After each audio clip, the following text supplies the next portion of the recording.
Welcome to Chosen by Love, where fate brings hearts together in the most unexpected ways. Subscribe and join our growing family of story lovers. Tell us where you're watching from, and let's begin today's journey. Some people walk into a billionaire's club chasing luxury. Elena Marlowe walked into one praying her mother would still be alive by Christmas. The soft murmur of expensive conversations drifted beneath crystal chandeliers as black luxury cars lined the curb outside Whitaker House, one of Manhattan's most exclusive private clubs. Inside, polished marble reflected golden light. Men in tailored suits discussed investments worth millions of dollars over glasses of rare whiskey. Women wearing designer gowns laughed softly beneath the glow of antique chandeliers. Everything about the place whispered wealth. Everything except Elena. Standing in front of the employee entrance on her first night, Elena adjusted the sleeves of her navy uniform and stared briefly at her reflection in the dark glass door. The uniform was clean but slightly worn. Her shoes had been repaired twice with glue she bought from a discount store in Queens. Dark blonde hair was pulled neatly into a bun. Beneath her calm expression, exhaustion sat heavily behind her blue eyes. She took a slow breath. This job was not a dream. It was survival. Earlier that afternoon, she had spent 3 hours sitting beside her mother's hospital bed at St. Vincent Medical Center. Marion Marlowe had smiled the same gentle smile she always wore, even as machines quietly monitored her heart. "You should be home resting," Marion had told her. Elena had squeezed her hand and smiled back. "And miss my first day at work? Not happening." She never mentioned the growing stack of medical bills folded inside her purse.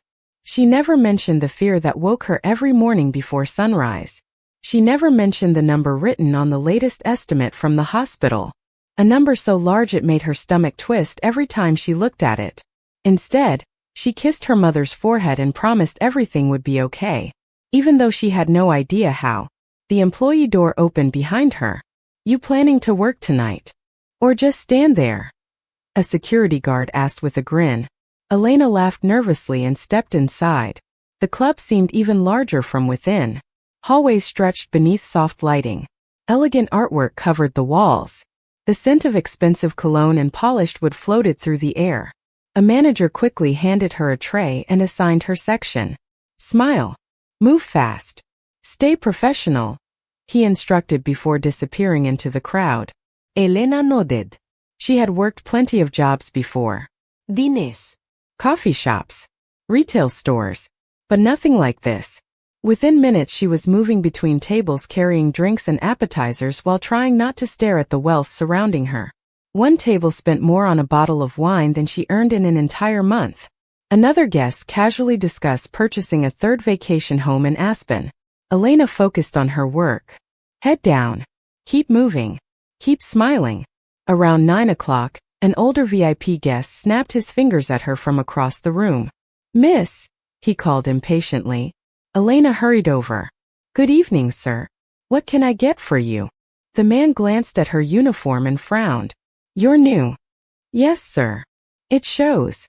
Several guests at the table chuckled. Heat rose into Elena's cheeks. She lowered her eyes. "I apologize if I've made a mistake.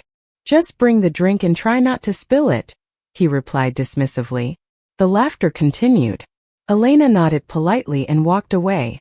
Her chest tightened, but she refused to let the humiliation show. 10 minutes later, while cleaning the area beside the table, she noticed a thick leather wallet lying beneath a chair.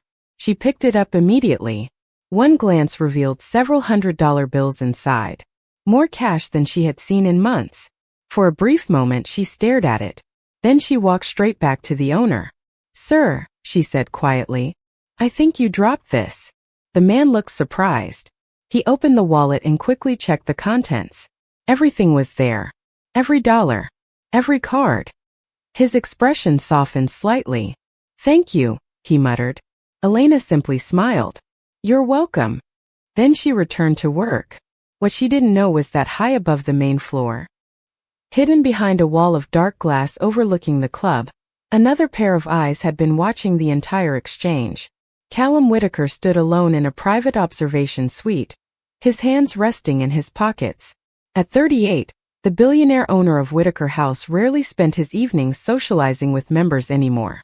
Tonight he had been reviewing security reports and monitoring operations from above. But his attention had shifted hours ago. Kept returning to one employee. The new waitress. He had seen her give directions to a nervous busboy who looked ready to quit. He had seen her quietly help another server carry a heavy tray without being asked. And now he had watched her return a wallet filled with enough money to pay several months of hospital bills. Most people never realized someone was watching. Elena certainly didn't.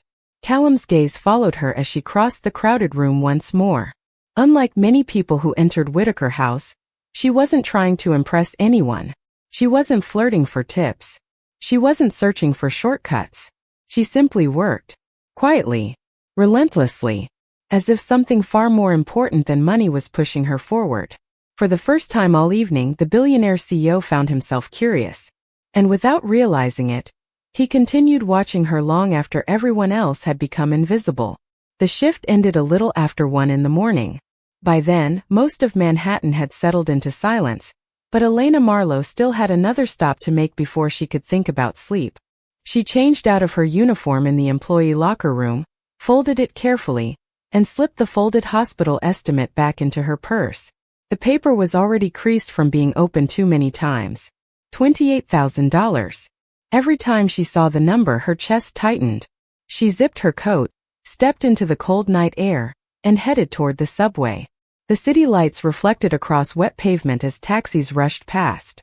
Around her, people laughed outside restaurants and bars, wrapped in expensive coats and carefree conversations. Elena lowered her gaze and walked faster.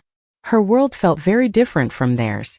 40 minutes later, she stepped through the doors of St. Vincent Medical Center. The overnight nurse at the reception desk smiled when she saw her. "You are here again." Elena returned the smile. "I promised my mom I would stop by." The nurse shook her head affectionately. "You are going to wear yourself out." Maybe she already had. Elena quietly entered room 512. The lights were dim. Machines hummed softly beside the bed. Marion Marlowe was asleep, her silver-streaked hair spread across the pillow. Even sleeping, she looked tired. Elena pulled a chair closer and sat beside her.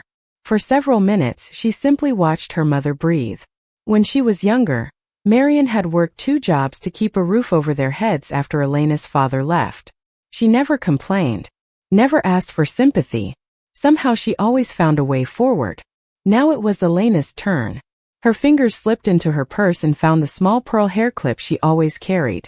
The clip had belonged to her mother for nearly 20 years. It was not worth much money, but it reminded Elena of a simpler time. Birthday cakes baked in tiny kitchens. Summer afternoons in Central Park. A mother who seemed capable of solving any problem. Elena rubbed her thumb across the smooth pearl surface. "I am trying, Mom," she whispered. "I really am." The next morning came too quickly.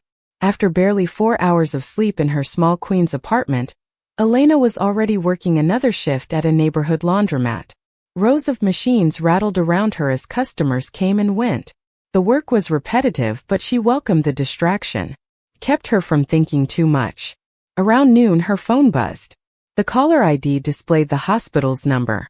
Elena's stomach dropped immediately. She stepped outside before answering. "Hello. Miss Marlowe, this is Karen from Patient Services." Elena leaned against the brick wall. "Is my mother okay?" "Your mother is stable," Karen reassured her gently. "I am calling regarding the payment schedule we discussed." Elena closed her eyes. Of course. The bills. The deadlines. The reality waiting around every corner. "I understand," she said quietly. "I am working on it." After the call ended, she remained outside for several moments staring at the traffic moving along the street. She felt exhausted. Not physically. Emotionally. Like she was carrying a weight that grew heavier every day. Yet somehow she straightened her shoulders and went back inside. There was no alternative. That evening, she arrived at Whitaker House 15 minutes early.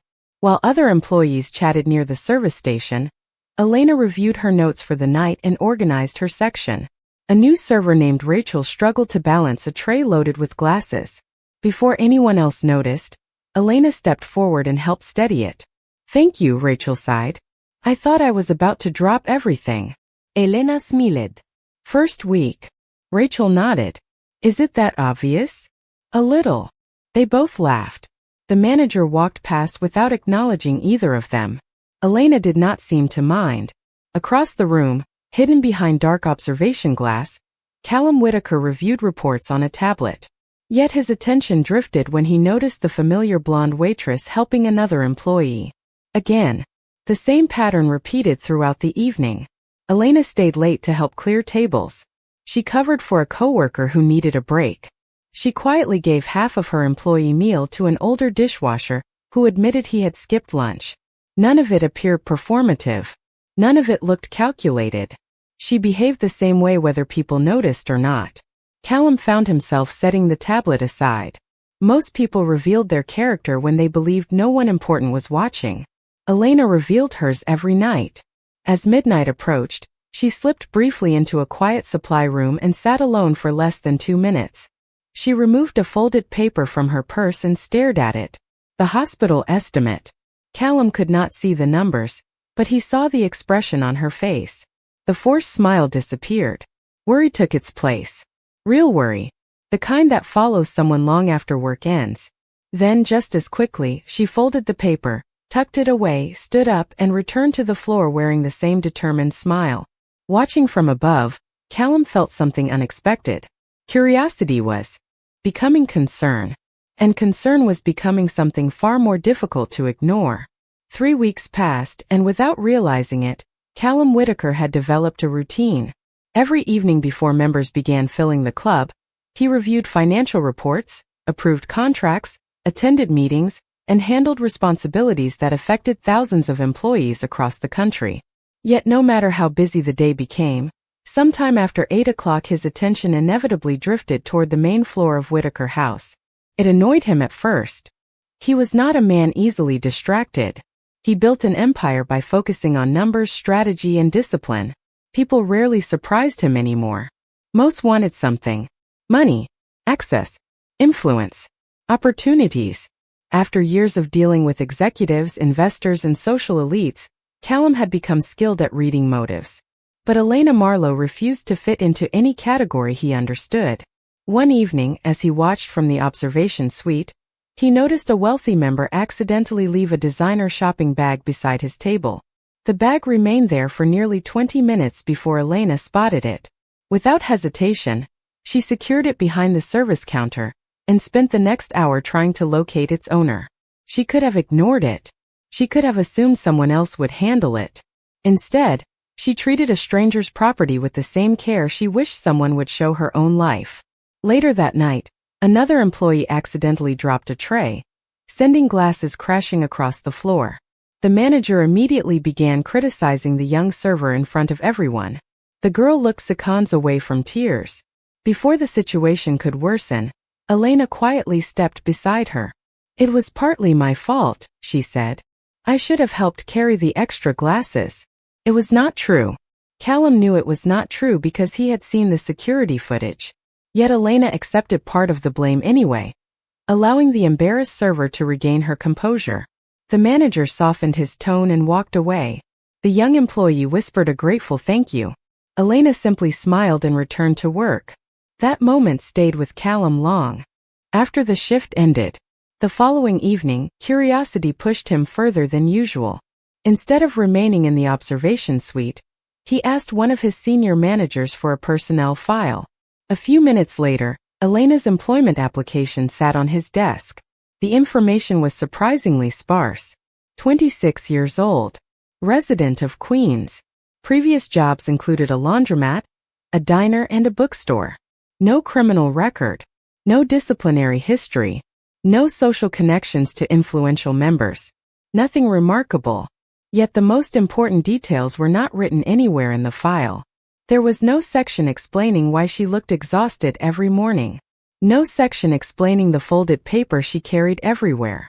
No section explaining the sadness he occasionally caught in her eyes when she thought nobody was looking.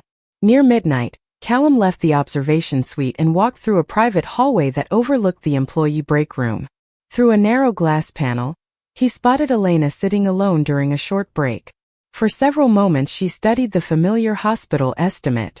Then she opened her wallet and counted the cash inside. $20. 10. 5. A few single bills. Not enough. Even from a distance, Callum could see disappointment cross her face. She quickly folded the estimate and tucked it away before anyone entered the room. A few seconds later, another employee appeared carrying a vending machine snack. I skipped dinner, the woman admitted with a laugh. This is all I have tonight. Elena immediately broke her own sandwich in half and handed over a portion. The woman protested. Elena insisted. Within moments they were both laughing together. Callum stared through the glass. She had almost nothing. Yet she kept giving pieces of herself away. Time, energy, kindness, encouragement, food.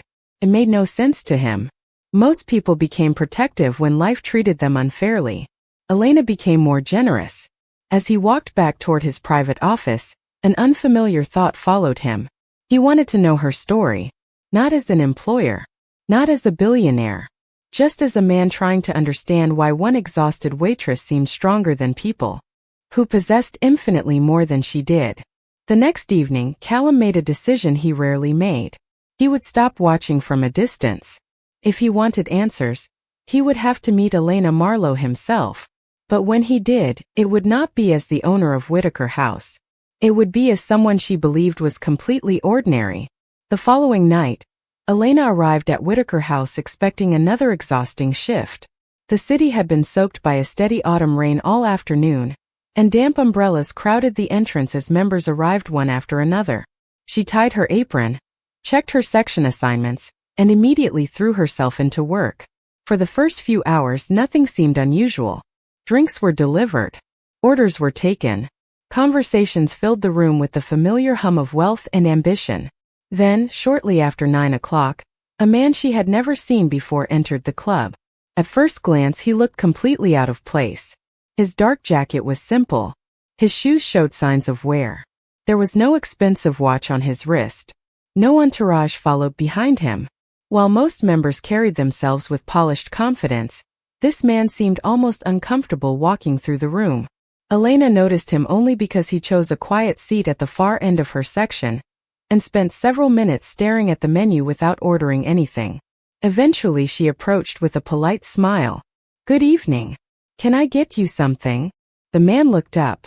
His blue eyes met hers for the first time. "Just coffee, please."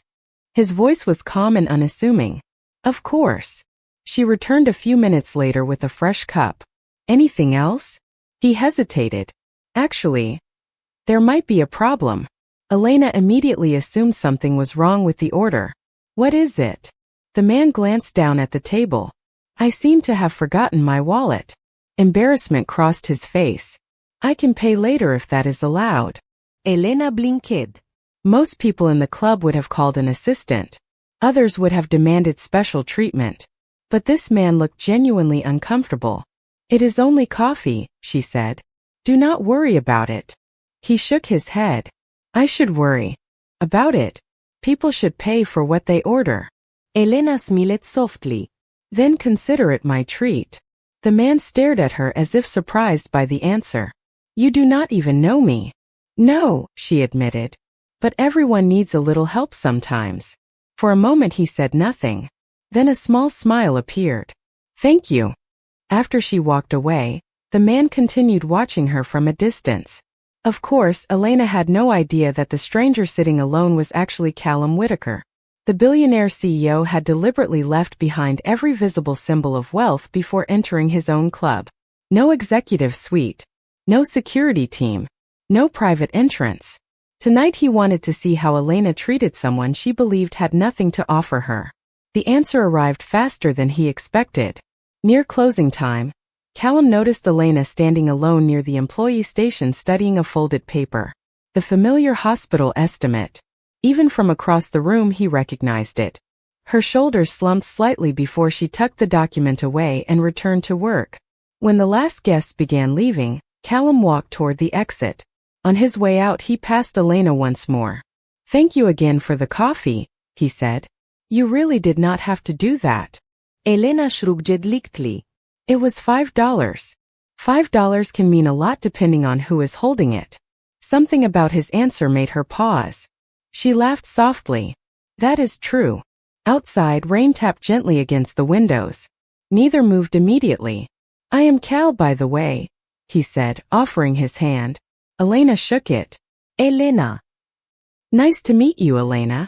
"You too." A comfortable silence settled between them. Strange. They were complete strangers, yet the conversation felt easier than many she had with people she saw every day. Finally, Elena glanced at the clock. "I should get going. Early morning tomorrow." "Another job?" Callum asked. Surprise flickered across her face. "How did you know? You look like someone carrying more than one responsibility." For a second her smile faded. Then she nodded. "Something like that." She wished him good night and disappeared into the rainy Manhattan street. Callum remained beneath the awning, watching her walk away. He had expected kindness. He had expected honesty. What he had not expected was how much he wanted to see her again.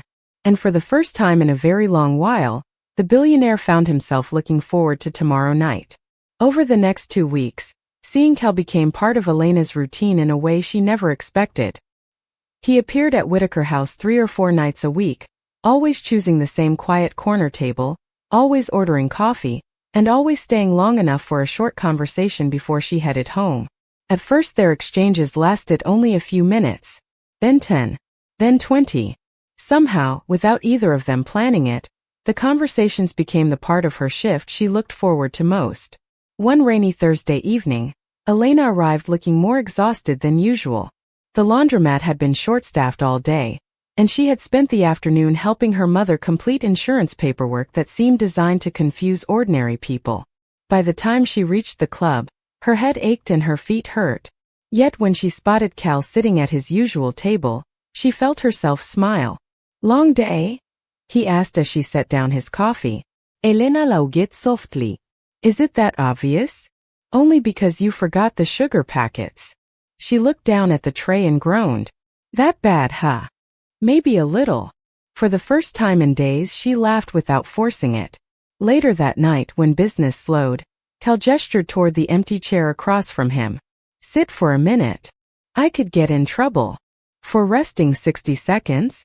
She hesitated before finally sitting down.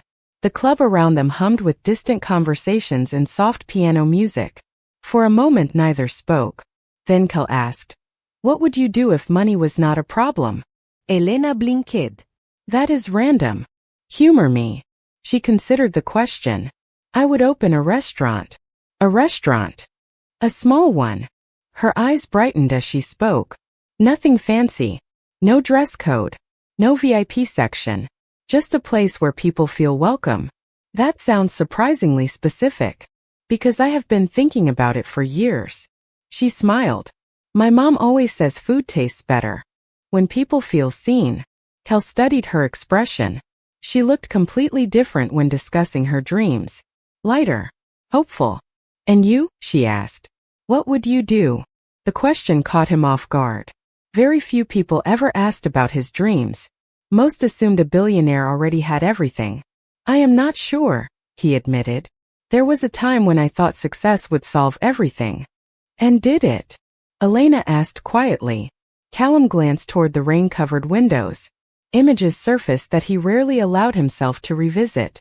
Hospital corridors. Endless meetings. The night his father died waiting for treatment that came too late.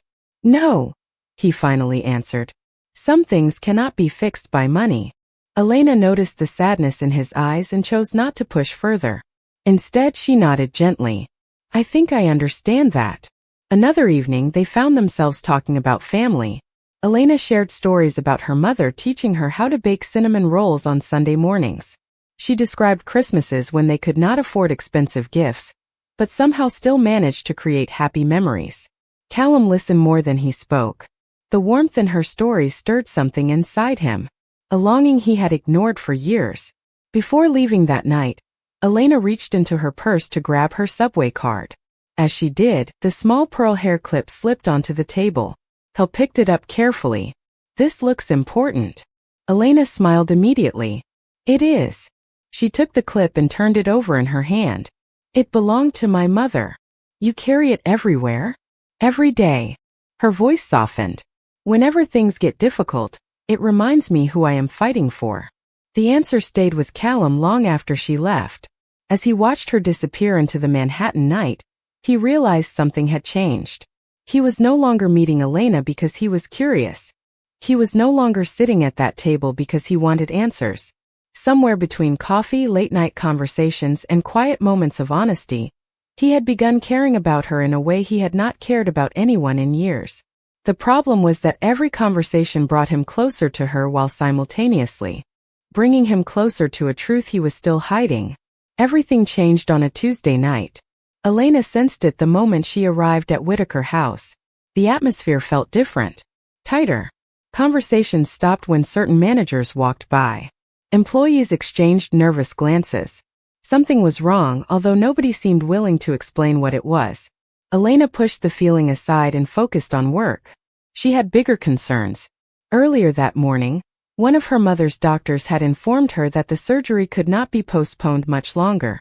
The words echoed in her mind all evening. Every tray she carried, every order she entered, every smile she forced. Behind all of it sat the same terrifying question. How was she going to find the money in time?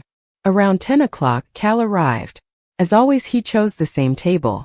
As always, seeing him made the night feel a little lighter. When she brought his coffee, he immediately noticed the exhaustion in her eyes. Bad day? He asked gently. Elena tried to smile. I have had better. Your mother. She nodded. Over the past 2 weeks she had shared enough for him to understand the situation, though she never discussed specific numbers. Pride would not allow it. The doctors are optimistic, she said. We just need to move forward soon. Callum felt a familiar ache in his chest. He wanted to solve every problem she faced. One phone call could erase every hospital bill. One signature could remove every obstacle standing in her way. Yet he remained silent. If he revealed who he was now, everything between them would change. She is lucky to have you, he said instead. Elena looked down at the table. Sometimes I wonder if I am doing enough. You are. The certainty in his voice surprised her. How do you know? Callum hesitated. Because most people would have quit by now. For a moment neither spoke. Then Elena smiled softly. Thank you, Cal. The simple gratitude made him feel strangely undeserving. Later that evening, after finishing a large party reservation, Elena headed toward the employee locker area. She planned to grab a bottle of water and review her mother's latest paperwork before returning to the floor. She opened her locker, her heart stopped. Sitting on top of her bag was an expensive gold watch. For several seconds she simply stared at it. Confusion quickly became alarm. She had never seen the watch before. She did not own anything remotely that valuable. What is that? A voice suddenly demanded behind her. Elena turned. Victor Hales, one of the senior floor managers, stood in the doorway. His expression hardened instantly. Where did you get that? I do not know, Elena answered honestly. I just found it. Victor stepped forward and grabbed the watch. This belongs to one of our VIP members. Elena's stomach dropped. What? Within minutes several employees had gathered nearby. Whispered conversations spread through the hallway. Victor's voice became louder. Security needs to hear about this. I did not take anything, Elena said. I have never even seen that watch before. Then explain why it was in your locker. She could not. Panic rose inside her. The situation made no sense. Around her, co-workers exchanged uncertain looks. Some seemed sympathetic. Others appeared suspicious. Elena reached into her purse and wrapped her fingers around the pearl hair clip. The familiar object steadied her breathing. I am telling the truth, she said quietly. I do not steal. Victor crossed his arms. That is convenient. On the main floor, word began spreading among staff. Several members noticed the commotion. The humiliation was almost worse than the accusation itself. Elena felt dozens of eyes turning toward her. Her face burned. Her chest tightened. Across the building, a security alert appeared on a private monitoring screen inside Callum Whitaker's office. He glanced at the notification absent-mindedly at first. Then he saw Elena's name. Instantly he stood. Seconds later he was reviewing the relevant camera feeds. What he found made his expression turn cold. The footage showed Victor entering the employee area earlier that evening. It showed him approaching Elena's locker when nobody else was present, and it showed exactly what he had placed inside. Callum stared at the screen. For weeks he had watched Elena endure exhaustion, fear, and uncertainty without losing her integrity. Now someone was trying to destroy her reputation. He grabbed his suit jacket and headed for the elevator. Downstairs, Elena stood surrounded by suspicion, fighting back tears she refused to let fall. She had no idea that the next few minutes were about to change her life forever. The hallway fell silent when the private elevator doors opened. Employees stopped whispering. Managers straightened immediately. Even several club members nearby turned toward the sound. Elena stood frozen beside her locker, still trying to understand how her night had unraveled so quickly. Then she saw him. Her breath caught. Cal stepped out of the elevator. Except he did not look like the man who usually sat alone drinking coffee. The worn jacket was gone. In its place was a perfectly tailored charcoal suit. His posture was different. His expression was different. The easygoing stranger she knew seemed to disappear with every step he took. Victor noticed him and immediately forced a smile. "Mr. Whitaker," he said nervously. "We are handling a personnel issue." Elena stared at him. Mr. Whitaker. The name echoed in her mind. No, that was impossible. Her eyes moved from Victor back to Cal. Back to Callum. Suddenly dozens of small details she had ignored began fitting together. The confidence. The intelligence. The way staff members unconsciously stepped aside whenever he passed. The strange sense that he belonged everywhere he went. Personnel issu. Callum repeated calmly. His voice carried through the hallway without needing volume. Victor cleared his throat. An employee was found with stolen property. Callum glanced toward Elena. Their eyes met for a brief second. Instead of judgment, she saw concern. Genuine concern. Then he turned back to Victor. "I reviewed the security footage." The manager's expression changed instantly. "Security footage?" Callum nodded. "Yes." A nearby monitor flickered to life as one of the security supervisors followed instructions through an earpiece. Several employees gasped when video appeared on the screen. The footage clearly showed Victor approaching Elena's locker earlier that evening. It showed him looking around to ensure nobody was watching. Then it showed him placing the gold watch inside. Nobody spoke. The silence felt deafening. Victor's face drained of color. "There must be some mistake," he stammered. Callum's gaze never wavered. "The footage is time-stamped." Another video appeared. Then another. Additional records revealed missing inventory, unauthorized transactions, and multiple violations stretching back months. The evidence spoke for itself. Elena could barely process what she was seeing. A few minutes earlier, everyone had been looking at her with suspicion. Now every eye in the hallway had shifted toward Victor. "Security will handle the rest," Callum said. "As of this moment, your employment is terminated." Victor opened his mouth as if to argue, then closed it again. He knew it was over. Moments later, he was escorted away. The hallway slowly emptied. Conversations resumed elsewhere. Employees returned to work. Yet Elena remained exactly where she stood. Because the bigger shock had nothing to do with the watch. It was the man standing in front of her. The man she thought she knew. The man she trusted. The man who had listened to her talk about her mother, her dreams and her fears. Callum took a careful step closer. Elena. She stared at him. "You are Callum Whitaker." It was not a question. He nodded. "Yes. The owner of this club." "Yes. The billionaire everyone talks about." Another pause. "Yes." Elena let out a short laugh that contained no humor. "So every conversation was a lie?" "No." "Then what was real?" Her voice trembled despite her efforts to control it. "Because I told you everything." Callum felt every word. "What I feel for you is real. You let me believe you were someone else." "I know." "Why?" He searched for an answer that would somehow make sense. "Because when we met, you treated me with kindness without expecting anything in return. Nobody has done that in a very long time." Elena looked away. The revelation hurt more than she expected. Not because he was rich. Because he had hidden the truth. You should have told me. I wanted to. But you did not. Callum had no defense. The silence between them stretched painfully. Finally Elena reached into her purse and wrapped her fingers around her mother's pearl hair clip. The familiar object grounded her. Without another word, she walked past him and headed toward the exit. Callum did not stop her. He simply watched her leave. For the first time since they met, the distance between them felt impossible to cross. The next morning, Elena called Whitaker House and resigned. She did not wait for a conversation. She did not wait for explanations. She simply thanked the human resources representative for the opportunity and said she would not be returning. After hanging up, she sat alone in her tiny apartment staring at the rain sliding down the window. Part of her felt relieved. Another part felt strangely empty. For weeks she had looked forward to seeing Cal. Now she understood that Cal had never truly existed. Or at least that was what she kept telling herself.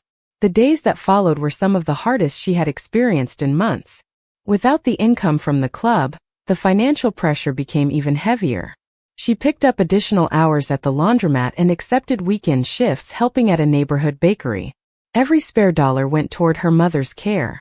Yet no matter how busy she stayed, thoughts of Callum Whitaker kept finding their way back into her mind. She remembered the way he listened when she spoke. The way he noticed small details nobody else seemed to see. The way he encouraged her whenever she doubted herself. Then she would remember the lie and immediately force herself to think about something else. Across Manhattan, Callum was having his own battle. He had spent years solving problems through action. If a business struggled, he invested resources. If a project failed, he built a better one. But none of those instincts helped now. Every solution seemed wrong. Sending flowers would feel manipulative. Sending gifts would make everything worse. Even attempting to contact Elena directly felt unfair. She deserved space. Yet the silence was becoming unbearable. One evening, Callum sat alone in his office reviewing reports when his assistant entered carrying a folder. The foundation board approved the expansion proposal, she said. Callum glanced at the paperwork. It involved a medical assistance program. His company funded for low-income families. Normally he would have reviewed every detail carefully. Tonight something caught his attention immediately. A list of pending emergency cases. One name froze him in place. Marion Marlowe. He stared at the page. The application had not come from Elena. In fact, there was no indication either woman knew the foundation was connected to Whitaker Enterprises. It had simply been submitted through normal channels weeks earlier and recently reached final review. Callum slowly closed the folder. Fate had just placed a difficult decision in front of him.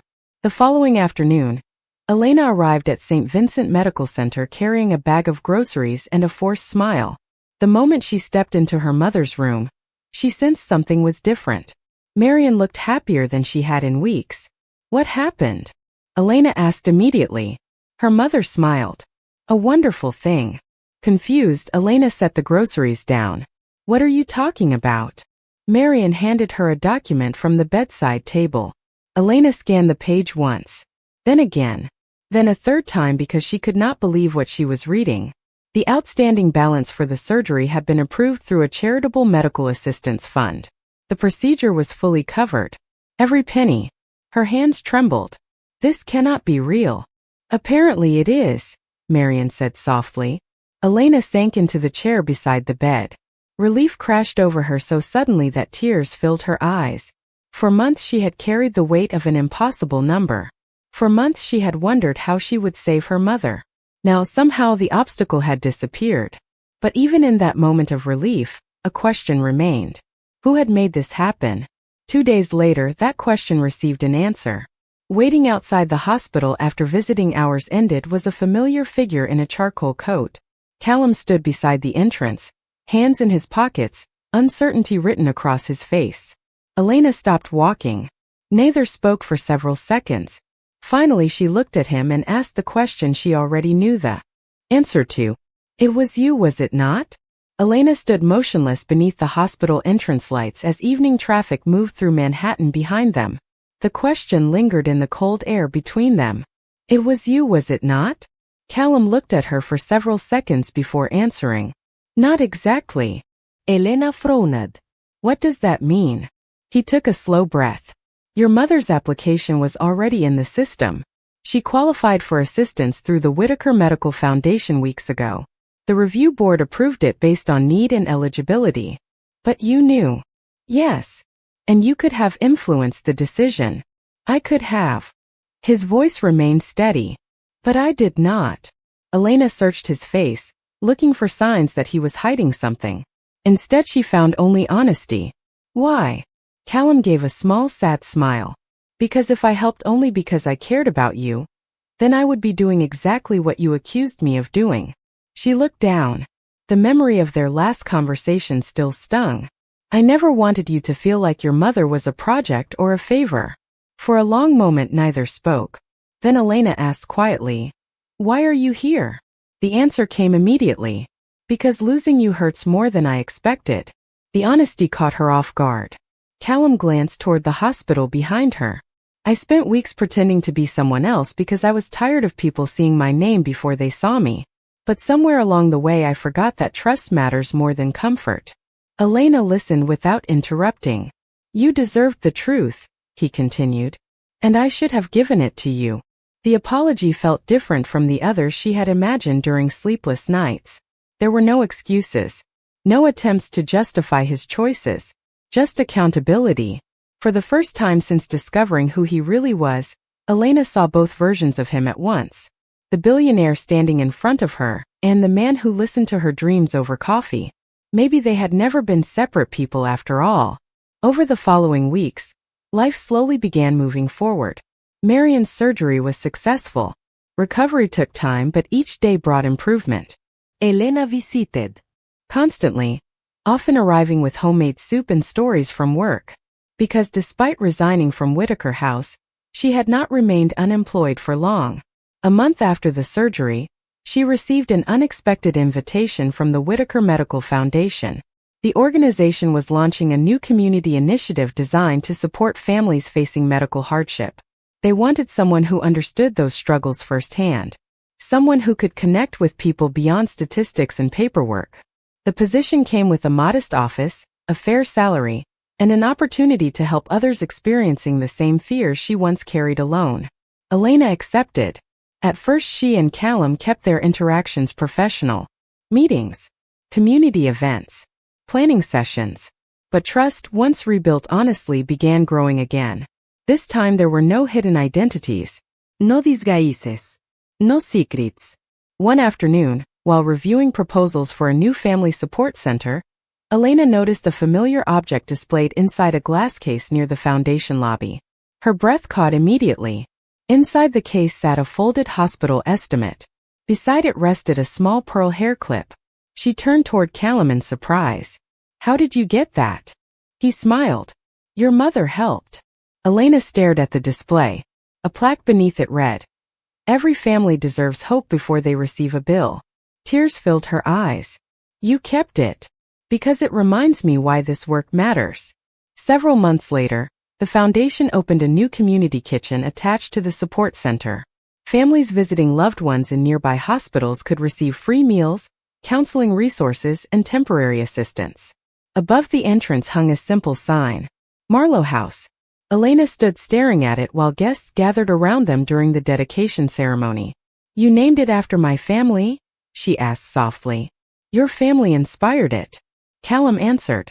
As applause filled the room, Elena looked around at the people being served. Parents, grandparents, caregivers, ordinary people carrying invisible burdens.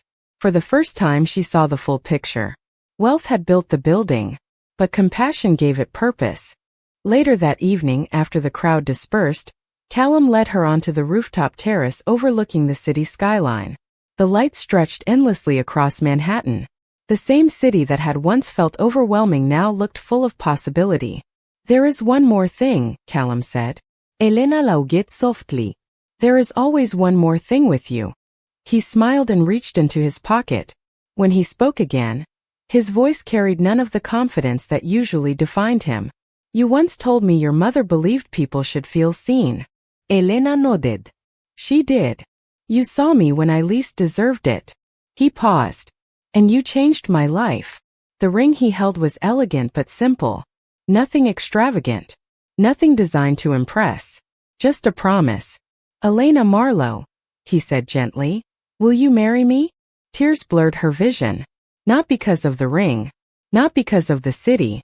But because of everything they had survived to reach this moment. "Yes," she whispered. "Yes, I will."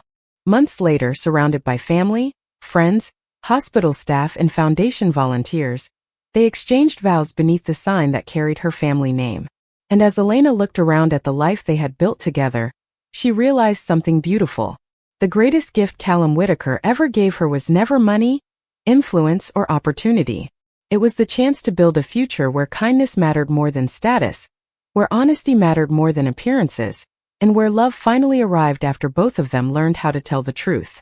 If this story touched your heart, do not forget to like, share, and subscribe to Chosen by Love. Your support helps us bring more unforgettable billionaire romances, inspiring love stories, and emotional journeys to life. Tell us in the comments, what would you have done in Elena's place? Thank you for watching, and we cannot wait to share our next heartwarming story with you right here on Chosen by Love.